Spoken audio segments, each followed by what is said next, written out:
আপনার নাগরিকত্বকে প্রশ্নের মুখে ফেলে দেওয়ার যে প্রক্রিয়া, সেই প্রক্রিয়া হচ্ছে এসআইআর। যে বিজেপি ছাড়া আর কোন রাজনৈতিক দল কিন্তু এসআইআর সমর্থন করছে না। আমাদের দেশের রাষ্ট্রপতি ছিলেন ফখরুদ্দিন আলী আহমেদ, তার পরিবারকে বেনাগরিক করে দেওয়া হয়েছিল। আমি আপনি কিস খেতকাম বলি আমরা, মোদী গভর্নমেন্টের পরিষদে এটা যে অধিকার আমাদের জন্মগত অধিকারের মত, যে অধিকার আমাদেরকে আমার কনস্টিটিউশন দেয়, সেই অধিকার যেভাবে কেড়ে নেওয়ার চেষ্টা করছে আজকে ইসিআই, তার বিরুদ্ধে সারা দেশের মানুষকে গর্জে উঠতে হবে, মানুষকেই পথে নামতে হবে। ইলেকশন কমিশনের অফিসে গেছিলাম, কিন্তু ইলেকশন কমিশনের অফিসে কোনো আধিকারিক নেই। নেই বলতে আসলে দিল্লি থেকে সিইও নিজে, দিল্লি থেকে চিফ ইলেকশন কমিশনার তার নিজের আসার কথা ছিল, তিনি আসেননি। ডেপুটি চিফ ইলেকশন কমিশনার তাকে পাঠিয়েছেন এবং তাদের যে টিম, সেই টিম আজকে রাজারহাটে গেছে। রাজারহাটে আপনারা জানেন কিছুদিন আগে যে ভোট প্রক্রিয়ার ক্ষেত্রে কিন্তু অনিয়মের খবর সামনে এসেছিল এবং সেই নিয়ে কয়েকজনকে সাসপেন্ড করা হয়, সেটা ইসিআই এর নির্দেশেই হয়। এরকম আরো অনেক সাসপেনশন হতে চলেছে আমাদের বলে মনে হচ্ছে। কোনো আধিকারিক ছিলেন না, আমরা তাও আমাদের যে ডেপুটেশন কপি, সেই ডেপুটেশন কপিটা দিয়ে এসছি।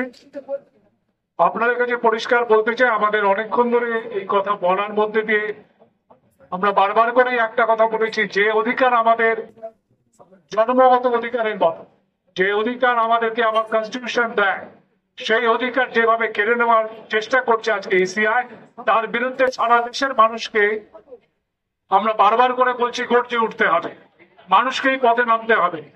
যে সমস্ত মেইনস্ট্রিম পলিটিক্যাল পার্টিগুলো আছে তাদের ক্ষেত্রে আমরা দেখছি যেটা, সেটা হচ্ছে তারা একটা পর্যায়ে অবধি হয়তো এসআইআর বিরোধিতা করছেন, কিন্তু এসআইআর বিরোধিতা শুধুমাত্র ওই কিছু আবেদন নিবেদন করে কিন্তু আটকে দেওয়া যাবে না।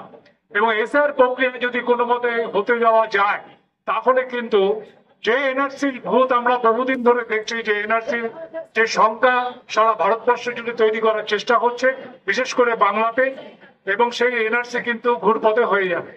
অর্থাৎ আপনার নাগরিকত্বকে প্রশ্নের মুখে ফেলে দেওয়ার যে প্রক্রিয়া, সেই প্রক্রিয়া হচ্ছে এসআইআর।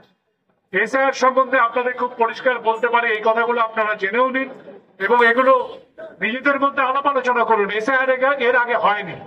যে এসআইআর এর কথা আজকে ইলেকশন কমিশন বলছে, আমরা এখানে দাঁড়িয়ে ইলেকশন কমিশনের অফিসের উল্টো দাঁড়িয়ে বলছি ইলেকশন কমিশনার তিনি মিথ্যা কথা বলছেন।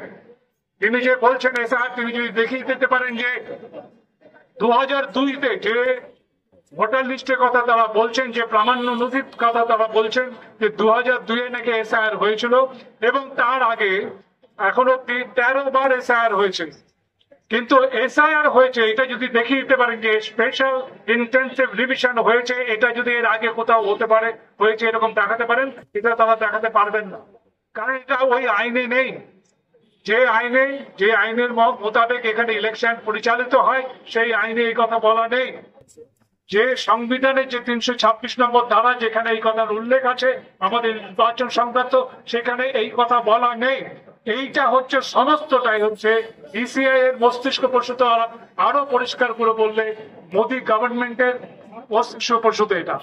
কারণ যদি আপনারা 2002 খুলে দেখেন, 2002 খুব পরিষ্কার ভাবে লেখা আছে, প্রথম পাতাতেই দেখতে পাবেন, যে কোনো ভোটার লিস্ট আপনি 2002 আজকে যেটা ডিজিটাল পাওয়া যাচ্ছে, সেই ডিজিটাল ভোটার লিস্টে থেকে দেখতে পাবেন লেখা আছে special revision of intensive nature. কোথাও স্পেশাল ইন্টেন্সিভ নেচার এই কথা, এই শব্দবন্ধ কোথাও পাওয়া যাবে না। অর্থাৎ একটা জগা খিচুড়ি পাকানো হচ্ছে, এবং এই জগা খিচুড়ি পাকাচ্ছে তারা কিভাবে? 2012 একটু আগে আমি ছোটনকে বলছিলাম, 2012 যে হ্যান্ডবুক, ইয়ারো হ্যান্ডবুক, সেই হ্যান্ডবুকে প্রথম অধ্যায়ে বলা আছে যেটা, সেটা হচ্ছে যে 4 রকমের রিভিশনের কথা বলা আছে। 4 রকমের রিভিশনের কথা, একটা রিভিশন হচ্ছে special revision, but not special intensive revision. একটা বলা হচ্ছে সামারাইজ রিভিশন। আমরা বারবার করে বলছি এই 4 রকম যে বলা হয়েছে, পরে গিয়ে বলা হলো, এবং সেটা অদ্ভুত লাগবে, যেখানে এই 4 রকম রিভিশনের কথা বলা আছে সেখানে কিচ্ছু বলা হলো না, সমস্তটাই চালাকি করে করা। আরেকটা জায়গাতে বলা হলো যেটা, সেটা হচ্ছে যে এর মধ্যে ইন্টেন্সিভ নেচার অফ রিভিশন এবং সামারাইজ রিভিশন এটাকে দুটোকে ক্লাব করে বা দুটো বা তিনটেকে ক্লাব করে একটা নতুন ডিভিশন করা যায়, অর্থাৎ একটা জগা খিচুড়ি পাকানো যাবে। এবং সেই জগা খিচুড়ি আজকের প্রধান হচ্ছে এই এসআইআর। আমরা বারবার করে বলছি, আমরা এই ময়দান ছাড়ছি না, আমরা আমাদের এই রাস্তা ছাড়ছি না, আমরা এখানে কথা বলতে পারি, আমরা এখানে আমাদের কথা বলতে পারি, আমরা এখানে নাগরিকদের যে অধিকার সেই অধিকারের পক্ষে দাঁড়াতে পারি, আমরা মানুষের যে মানবাধিকার সেই মানবাধিকারের পক্ষে দাঁড়াতে পারি, এবং যার জন্য রাস্তার দখল আমরা ছাড়ছি না। আমরা বারবার করেই বলছি, নিজেরা একটু গুছিয়ে নিন, নিজেদের মতো করে দেখুন এবং এসআইআর এর বিরোধিতা করুন। এসআইআর এখানে করা চলবে না, এটা জোরের সঙ্গে বলুন। এনআরসি যখন এসেছিল তখন সবাই বলেছিল এনআরসি সময় কাগজ দেখাবো না, এই করবো না, অনেক কিছু বলেছিল। আমরা তখন একটাই স্লোগান তুলেছিলাম, নো এনআরসি, কোনো এনআরসি নয়। এবং সেটার জন্য সারা বাংলাতে অশান্তি তৈরি হয়েছে, অশান্তি হয়েছে, মানুষ খেপে গেছে। কেন খেপবে না? তার আজকে তার নিজের যে অস্তিত্ব, সেই অস্তিত্ব যখন বিপন্ন, তখন সে খেপে উঠবে। এবং মানুষ খেপে গেলে কে করবে সেটার দায় কিন্তু কেন হতে নেই, মানুষ নিজেরাই ঠিক করবে তারা কোন পথে যাবে, কিভাবে তারা এসআইআর আটকাবে। এসআইআর আটকানোর জন্য আমরা বারবার করে ইলেকশন কমিশনারকে বলেছি, ইসিআই কে বলছি, বিভিন্ন রাজনৈতিক দলগুলোকে বলছি যে আপনারা শুধুমাত্র একটি রাজনৈতিক দল ছাড়া, বিজেপি নাম করেই বলছি, বিজেপি ছাড়া আর কোন রাজনৈতিক দল কিন্তু এসআইআর সমর্থন করছে না এখন অব্দি আমরা যা জানি। অর্থাৎ বিজেপি তার নিজের যে ইলেকশন এজেন্ডা, সেই এজেন্ডাকে সফল করার জন্য ঘুরপথে যেভাবে হোক ইলেকশনকে জেতার জন্য, ঘুরপথে যেভাবে হোক ক্ষমতাকে কুক্ষিগত করার জন্য তারা আজকে এই এসআইআর করতে চাইছে। আমরা এই এসআইআর করার বিপক্ষে। আমরা বারবার করে বলছি, যারা ভাবছেন যে এসআইআর আমার কিছু হবে না, ওই 11টা ডকুমেন্ট আমার কাছে আছে। আমি আপনাদের মনে করে দিতে চাই, আমাদের দেশের রাষ্ট্রপতি ছিলেন ফখরুদ্দিন আলী আহমেদ, তার পরিবারকে বেনাগরিক করে দেওয়া হয়েছিল। আমি আপনি কিস খেটকাম বলি, আমরা আমাদের জন্য কি অপেক্ষা করেছে আমরা জানি না। আমাদের জন্য আরো ভয়ঙ্কর দিন অপেক্ষা করছে, বাংলার জন্য আরো ভয়ঙ্কর দিন অপেক্ষা করছে।